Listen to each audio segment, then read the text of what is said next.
So I have a question, and I don't know if this happens in New York City. In Pittsburgh, where I'm from, it's a big deal, and you have to get your child abuse clearances to do it. But what a lot of parents do is they volunteer in the schools. They volunteer in the kindergartens of the public and sometimes the parochial and private schools for the year that their kid is in pre-K. Pre-K is a different thing where I'm from, it's not as big a deal. But while they're doing school choice, they volunteer. My mom suggested this to me when we were looking because she was a public school teacher in the Bronx and said, on visiting day, everybody spiffies up a little. If you want to really see what the culture of a school is like, volunteer at recess, volunteer in the lunchroom, in the library, in some of those places. And even if you only do it 2 hours a month for a few months, she said you'll learn a ton about the schools you're interested in. Is that possible here?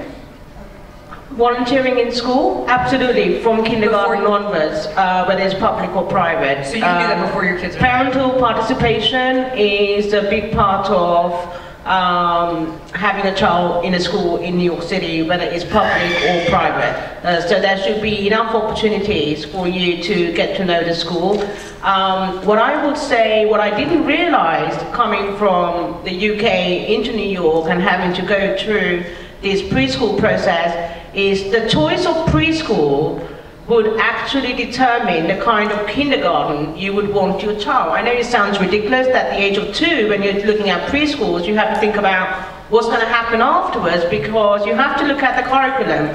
Is it a Montessori education you want at preschool level, which would make a child ready for a more academic environment at kindergarten, or would you like a more easygoing environment where the philosophy is about learning through the child, is more arts and crafts? So therefore, a public school where it's very academic at kindergarten might be a huge step for your child. So as ridiculous as it sounds, there is a lot to think about, but there are resources, as you heard, right here. And also, let's take a global perspective. In Scandinavia, there's no formal education until the age of 7. In Australia, it's again close to 7. In the UK, it's 6. In Germany, it's 7. So what are kids doing in these countries until they get to a formal education? There's a lot of education going on at home. There's a lot of socialization skills being taught among playgroups created by parents that cost you nothing. So in your first attempt, like me, when I got those rejection letters, I have spent 6 months through this process with interviews, my 18-month-old twins being interviewed, my husband being interviewed. It was more stressful than trying to get my first professional job. However, although at that time it felt like, oh my God, I failed.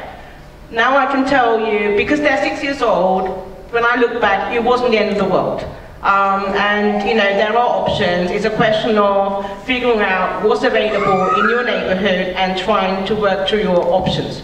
So I want to challenge that idea though, because you're saying both that it didn't matter, it wasn't as stressful as it seemed like it would have been in those 18-month interviews, or maybe a little ridiculous, but you also said that it does matter, the educational decisions I make about a 2-year-old, for what kind of a school they'll be ready for. And I think with some of the enrichment that we're talking about with homeschool idea, I mean, it's parenting, right? I mean, it's not homeschooling your 1-year-old, it's parenting your 1-year-old, right? It's kind of the same thing, you're educating your child.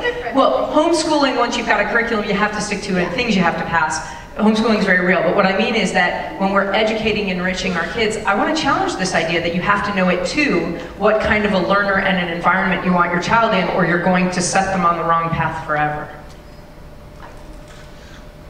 I don't think you're going to set them on the wrong path forever, but I think whatever clues you can get are going to only help in your decision-making process. There are more preschools that are more academic and those that are more play-oriented. I think you need to know that play is a very important part of how children learn. If something is not developmentally appropriate for your child, if it's not fun, if it's not play, it's not going to benefit them.